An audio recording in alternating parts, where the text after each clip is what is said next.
రోజు చెప్పండి నాకు.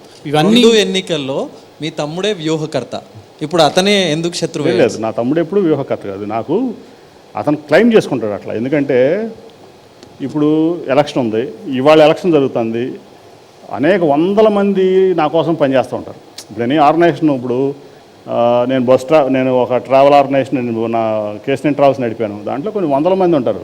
ప్రతి ఒక్కడు నేనే కష్టపడ్డాను అని కంటే కొన్ని వేల మంది కష్టపడతారు. ప్లస్ అతను ఏంటంటే, నాకు అతనికి 99 జూన్ 24న మేము ఫ్యామిలీగా విడిపోయాం. అట్ ది సేమ్ టైం ఆస్తులు పంచుకున్నాం, అట్ ది సేమ్ టైం వ్యాపారాలు పంచుకున్నాం. అతనికి నాకు ఆ రోజు నుంచి హలో అంటే హలో తప్ప నాకు అతనికి ఎటువంటి సంబంధం లేదు. అతను చాలా వ్యాపారాలు చేశాడు, చాలామందిని మోసం చేశాడు, దివాళా తీశాడు. తర్వాత 2030లో నేను ఎలక్షన్లో ఉంటే మా అమ్మ తీసుకొచ్చి ఏదైనా కారు పెట్రోల్ కొట్టించుకోవడం డబ్బులు లేవు, ఇంటి అద్దె కట్టించుకోవడం డబ్బులు లేవు, పిల్లలు స్కూల్ ఫీజులు తగ్గించడం డబ్బులు అంటే నా ఇంట్లో నా పిల్లల రూమ్ కాల్ చేసి అతనికి ఇచ్చా. అతనికి ఇచ్చినప్పుడు నేను ఎలక్షన్లో ఉన్నాను కాబట్టి అతను కూడా పార్టిసిపేట్ చేసి ఉండొచ్చు, ఏదో ఒక కార్యక్రమంలో 2 కార్యక్రమం, లేదంటే అందరూ పార్టిసిపేట్ చేసినాడు. అంతే తప్ప అతనికి నాకు ఎప్పుడు తర్వాత కూడా చూసినప్పుడు రకరకాలైన యాక్టివిటీస్ నా ఆఫీస్లో కూర్చొని చేస్తున్నప్పుడు నేను ఆఫీస్ నుంచి బయటికి పంపించా. ఇప్పుడు మీరు చూస్తే ఇవాళ కూడా 2020 వరకు అతనికి ఇన్కమ్ ట్యాక్స్ రిటర్న్ లేదు. మీరు చూడండి, నేను కావాలంటే అఫిడవిట్ తీసి చూడండి, అతను ఎన్నికల అఫిడవిట్ 2020 వరకు అతనికి ఇన్కమ్ ట్యాక్స్ ఫైలింగ్ జీరో. ఒక బ్యాంక్రప్ట్ అయినటువంటి వ్యక్తి, ప్రజలను అనేక రకాలుగా మోసం చేసినటువంటి వ్యక్తి.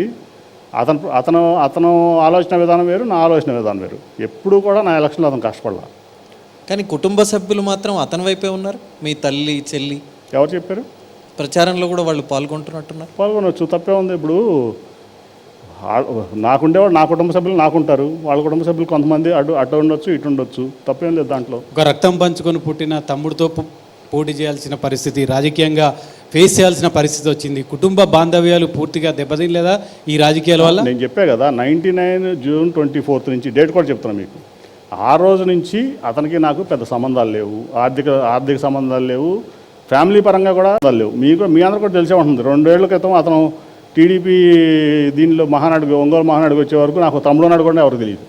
కాకపోతే నా బ్రాండ్ పెట్టుకుని అతను చాలామందిని మోసం చేశాడు, కేసీనేని బ్రాండ్ని పెట్టి. ఎందుకంటే అది trade mark registered brand. Kesineni అనేది నా పేరు మీద ఉన్న ట్రేడ్ మార్క్ రిజిస్టర్డ్ బ్రాండు. దొంగ ఓసీతో దాన్ని వాడుతున్నాడు. అతను brand trade mark registration apply చేసినా కూడా రిజెక్ట్ అయింది. వాళ్ళ కాలంలో మీకు డాక్యుమెంట్స్ చూపిస్తాను నేను. ఒక మంచి అన్నకు ఇట్లాంటి మోసకారైన తమ్ముడు ఎట్లా దొరికిందా? ఎడ దొరికిన దేవుడిని అడగాలి, ఎడబుడిచ్చాడు. మీరు మీ పరిధిలో మీ తమ్ముడు మీకన్నా ఒక సంస్కారవంతునిగా ఎందుకు పనిచేయించలేకపోయారు మీరు? మరి ఏంటి, మీరు పెద్దవాడు, మీకన్నా చిన్నవాడిని ఎందుకు దారిలో పెట్టలేకపోయారు? ఇప్పుడు నేనేమి 10 ఏళ్ళు 15 ఏళ్ళు పెద్దవాడిని కాదు. నేను పుట్టింది 66 జనవరిలో, అతను పుట్టింది 67 ఆగస్టులో. 1 year 7 months మా ఇద్దరికి తేడా.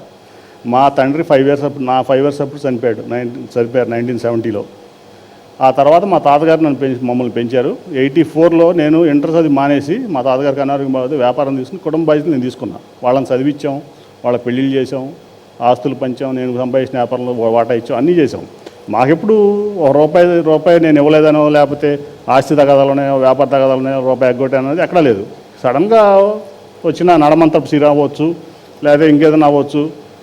మీకు చూస్తే 2002 నుంచి దాదాపు ఇన్కమ్ ట్యాక్స్ కట్టాల్సిన బకాయిలు ఇప్పటికీ చాలా ఉన్నాయి. అఫిడవిట్ చూడండి మీరు. 2020 వరకు అతని పేరు మీద ₹1 ఇన్కమ్ కూడా లేదు, ఒక చిల్లిగా ఆస్తి లేదు. సడన్గా అపరకు పేరు అయిపోయాడంటే నేనేం చెప్పను దానికి. కేసీనేని చిన్ని టీడీపీలోకి వచ్చిన తర్వాతనే కేసీనేని నానిని బయటికి పంపించాలనే నిర్ణయం పార్టీలో జరిగి ఉంటుందా? కేసీనేని చిన్ని వారిని పార్టీలోకి ఆహ్వానించిన తర్వాత, వారికి టికెట్ ఇద్దామని నిర్దేశించుకున్న తర్వాతే కేసీనేని నాని గారిని బయటికి పంపించే ప్రయత్నాలు మొదలయ్యాయా, లేకపోతే అంతకు ముందు నుంచే ఆ ప్రయత్నం ఉందా అనేది? అంటే నేను ఎప్పుడు కూడా చంద్రబాబు నాయుడు గారికి 2019 ఎలక్షన్ అప్పుడే 3 నెలల ముందు వెళ్ళి, నాకు ఒక 5 ఏళ్ళు నాకు టర్మ్ ఇచ్చారు, నాకు హ్యాపీ, మీరు ఎవరన్నా పెట్టుకుంటే నేను గెలిపించి మీకు అప్పచెప్పి నేను వెళ్తానంటే ఎందుకన్నారు ఆయన. ఎందుకన్నప్పుడు ఇవన్నీ వ్యవహారాలన్నీ నాకు అంత ఇదిగా అనిపిస్తుంది, కంఫర్టబుల్గా ఇక్కడ మన పార్టీలో. కాబట్టి నాకు మీరు రిలీవ్ చేస్తే నేను హ్యాపీగా ఉంటానని చెప్పడం జరిగింది. అప్పుడు ఆయన కాదు, నువ్వే పోటీ చేయాలి ఖచ్చితంగా, మీ ఏమైనా ఉంటే కనుక ఆ ఇష్యూస్, ఆ కన్సర్న్స్ ఏమైనా ఉంటే నేను ఇది చేస్తాను, నేను అడ్రస్ చేస్తానని చెప్పడం జరిగింది. ఆయన నుంచున్నాం. ఆయన కూడా అంతకుముందు ఆయన సర్వేలు ఉండుంటాయి, అక్కడ నేను లేకపోతే ఇంకా పార్టీ ఇబ్బంది పడుతుందని సో ఆయన చెప్పిన దాని మీద కంటెస్ట్ చేశా. తర్వాత అనేక సందర్భాల్లో, ఎందుకంటే నాకు ఎస్పెషలీ అనేక అకేషన్స్లో నాకు జరిగేటువంటి విషయాల మీద నాకు నచ్చినప్పుడు ఆయనకి వెళ్ళి చాలాసార్లు చెప్పాను నేను, సార్ నన్ను రిలీవ్ చేయండి కాకపోతే ఇప్పుడు రాజీనామా చేస్తే మళ్ళీ మీకు ఇదవుతుంది, మీరు ఎప్పుడు కావాలంటే నన్ను ఎప్పుడు రాజీనామా చేయమంటే అప్పుడు చేస్తాను, మీరు నన్ను రిలీవ్ చేయండి అని చెప్పడం జరిగింది. ఒకసారి అయితే ఆయన ఎందుకో నందిగామను జగ్గపేట ఒక టూర్ పెట్టుకున్నారు, అది రోడ్ షో పెట్టుకున్నప్పుడు ముందు రోజు అందరం పిలిచారు ఆయన పిలిస్తే వెళ్ళాము. ఆ రోజు అందరూ ఉన్నారు, మా జిల్లా వాళ్ళంతా, మా నట్టరాఘరావు గారు, వరలరామయ్య గారు, గద్దె రామ్మోహన్, దేవినేని ఉమా, అట్లా 10 మంది ఉన్నప్పుడే అంటే సార్ నన్ను రిలీవ్ చేయండి సార్, ఇంకా నేను ఈ టర్మ్ అయిపోయే వరకు ఉండి నేను ఇంకా దీన్ని విరమించుకుంటానని చెప్పడం జరిగింది. అప్పుడు ఆయన వెంటనే రియాక్ట్ అయ్యి, మాట ఇంకెప్పుడు అనమాక, బయటికి రాని మాకు ఈ మాట, నువ్వే ఉండాలి, నువ్వే పోటీ చేయాలి అని చెప్పి అక్కడ ఉన్న ప్రతి వ్యక్తికి కూడా, మీరెవ్వరూ కూడా ఈ విషయాన్ని బయటికి మాట్లాడొద్దని చెప్పి ఆయన అందరికీ కూడా ఆర్డర్ చేశారు. ఆ తర్వాత వాళ్ళని బయటికి పంపించి నాతో అరగంట మాట్లాడినప్పుడు, లేదు నువ్వే ఉండాలి, నువ్వే మళ్ళీ కంటెస్ట్ చేయాలి, నువ్వే లీడ్ చేయాలి ఇక్కడ పార్టీని, నువ్వు లేకపోతే పార్టీ ఇబ్బంది పెడుతుందని ఆయన చెప్పడం జరిగింది ఆ రోజు. ఆ తర్వాత ఏమైందో నాకు తెలియదు, కానీ ఎప్పుడైతే ఈ వ్యక్తిని ఏదైతే ఇప్పుడు పార్లమెంట్ అభ్యర్థి ఉన్నాడో, ఒంగోలు మహానాడు అప్పుడు అతను ఎంటర్ చేశారు ఫస్ట్. అప్పుడు కూడా ఏమైంది, నాకు అంతకుముందు నుంచి అనేక కంప్లైంట్స్ వస్తున్నాయి హైదరాబాద్లో, మీ కార్ నెంబర్లు, మీ ఎంపీ స్టిక్కర్స్తో ఇక్కడ వచ్చి మమ్మల్ని బెదిరిస్తున్నారు అదే. అంటే నాకు అసలు రియల్ ఎస్టేట్ వ్యాపారం లేదు, నేనున్న ఆస్తులన్నీ హైదరాబాద్లో, నా ఆస్తులన్నీ అమ్మేసి అప్పులు కట్టుకున్నాను నేను బస్సులు ఆపినప్పుడు. నాకు ఒక్క ఆస్తి కూడా హైదరాబాద్ లేదు, నాకు ఏమైనా ఉంటే విజయవాడలో, నా రియల్ ఎస్టేట్ వ్యాపారాలు కూడా ఏం లేవు హైదరాబాద్లో నాకు, కాబట్టి నాకు సంబంధం లేదు. అది ఏంటంటే నాకు ఇది జరుగుతుందని తెలుసు. ఒక 10-12 ఫేక్ స్టిక్కర్స్ ప్రింట్ చేసి, అది పార్లమెంటు వాళ్ళు చెప్పే స్టిక్కర్స్ ప్రింట్ చేసి 4 ఏళ్ళు, నా కార్ నెంబర్లు 4 ఏళ్ళు, అంతకుముందు అతని కార్ నెంబర్లో 4-5, దాన్ని 4 ఏళ్ళకి మార్చుకుని ఫేక్ ఎంపీ స్టిక్కర్లు చూసి పెట్టి దానితో ఇక్కడ రియల్ ఎస్టేట్ దందాలు చేయడం మొదలుపెట్టాడు. బెదిరిస్తాం, లాక్కోవటం, జనాలు మోసం చేయటం, ఇక్కడ మాజీ మంత్రి, ఆ రోజున మంత్రి, టీఆర్ఎస్ మంత్రితో బినామీగా ఉంటూ రకరకాల కార్యక్రమాలు చేశాడు నా పేరు చెప్పి. సో ఆ ప్రాసెస్లో ఆ రోజు ఫేక్ ఎంపీ స్టిక్కర్తో ఆ రోజు కార్లు అయింది. ఆ రోజే నేను అతను వస్తున్నాడని తెలిసి నేను ఆ రోజు ఒంగోలు మహానాడికి వెళ్ళాను నేను కావాలని చెప్పి, ఎందుకంటే అతను చేర్చుకునేటట్టయితే నేను ఆ పార్టీలో కంటిన్యూ అవ్వడం నాకు ఇష్టం లేదు.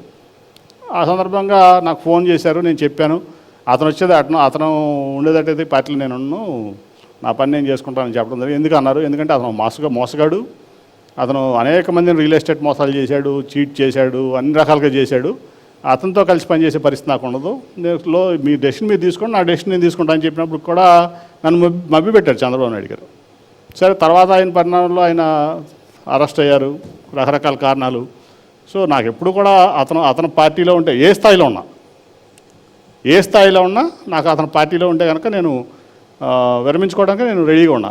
కేసులో ఉన్నవాళ్ళు, మోసాలు చేసేవాళ్ళు చిన్ని ఒకడే ఉన్నాడు సార్ టీడీపీలో. అంటే మీరు అబ్జర్వ్ చేస్తే అతను నా కుటుంబ సభ్యుడు, నా తమ్ముడు. సో అనవసరమైనటువంటి ఎంబ్రాస్మెంటు, అతనికి ఎంబ్రాస్మెంట్, నాకు ఎంబ్రాస్మెంట్, పార్టీకి ఎంబ్రాస్మెంట్. సో దానికంటే వాళ్ళు అతన్ని, అంటే ఇప్పుడు అతనికి లోకేష్కి వేవ్ లెంత్ మ్యాచ్ అయి ఉండొచ్చు. లోకేష్ పెద్ద మోసగాడు, అతను మోసగాడు. సో ఇక్కడన్నా అతను బినామీ గారు నెక్స్ట్ ఫ్యూచర్లో అతను పనికి వస్తాడు అనుకున్నాడో ఏమనుకున్నాడో నాకు తెలియదు లోకేష్. సరే, ఏదైనా కానీ అతనున్న పరిస్థితిలో నాకు వద్దు అనుకున్నా, ఏదైతే అవసరమైతే ఇండిపెండెంట్గా పోటీ చేద్దాం, ఎందుకంటే ఆయన నన్ను ఉండమంటున్నాడు, నువ్వే పోటీ చేయాలంటున్నాడు. అట్లా అట్ ది సేమ్ టైం చేసే చర్యలేమో వేరే రకంగా ఉంటున్నాయి. అక్కడికి 2 years నేను ఓపిక పెట్టా, ఎందుకంటే వాళ్ళు నాకు చెప్పింది ఏంటంటే, నేనే చంద్రబాబు నాయుడు గారి దగ్గర ఈ ఇష్యూ నేను ఎప్పుడు బ్రింగప్ చేయలేదు, లేకపోతే లోకేష్ దగ్గర లోకేష్తో ఇప్పుడు డిస్కస్ చేసేవాడిని కదండి, చేయలేదు. కానీ నాకు జరుగుతున్న పరిణామాలు నాకైతే కొంచెం ఎంబ్రాస్మెంట్గానే ఉన్నాయి. సో అటువంటి పరిస్థితుల్లో అతనికి నాకు వచ్చినటువంటి మాట ఏంటంటే, అతను ఓన్లీ సేవా కార్యక్రమాలు చేసుకుంటానన్నాడు, చేసుకోమన్నాం, దానికి ఎంపీ సీటుకి సంబంధం లేదు, అతని పార్టీలో ఏ వ్యవహారాలు అతను ఇన్వాల్వ్మెంట్ ఉండదు అని నాకు చెప్పేవాళ్ళు మధ్యవర్తులు చెప్పారు. సో అటు జరిగింది. తర్వాత ఆటోమేటిక్గా ఇప్పుడు ఈ పరిణామాలన్నీ జరిగినాయి. ఇంకా వాళ్ళే బయటికి వెళ్ళిపోమని బయటకు వచ్చి. కానీ కేశినేని చిన్ని టీడీపీలో ఉన్నటువంటి సీనియర్ నేతలందరినీ కూడా ఏకతాటి మీదకి తీసుకొచ్చారు, కానీ ఆ పని మీరు చేయలేకపోయారు, అందుకే సీనియర్లందరూ కూడా మీ మీద గురుగా ఉన్నారనేది కూడా టీడీపీలో నేనే వాళ్ళందరినీ దూరం పెట్టే దాంట్లో కరెక్ట్. ఇప్పుడు నేను చంద్రబాబు గారికి చెప్పా, ఇటువంటి అంటే మీరు అడగొచ్చు 14 to 19 ఏమైంది, నాకంటే ముందు నుంచి వాళ్ళ పార్టీలో ఉన్నారు అక్కడ ఉన్నటువంటి వ్యక్తులు. కాల్మనీ వ్యాపారులు ఉన్నారు, బ్రోతల హౌస్లు నడుపుకుంటున్నారు, ప్యాకెట్ క్లబ్లు నడుపుకుంటున్నారు.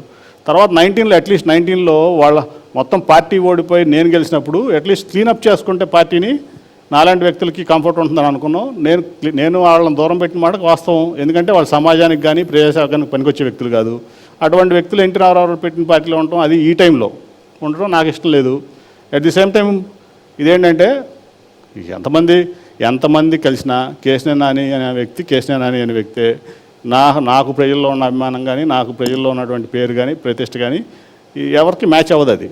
సో నేను రౌడీలతో, గూండాలతో, కాల్మనీ వాళ్ళతో, బ్రోతల హౌస్ వాళ్ళతో, ప్యాకెట్ వాళ్ళతో కలిసి ఒక స్టేజ్ పంచుకోవటము, ఒక పార్టీ కార్యక్రమం పంచుకోవడం అనేది నాకు 19 తర్వాత, అంతకుముందు ఆ కంఫర్ట్ లెవెల్ ఉండేది కాదు.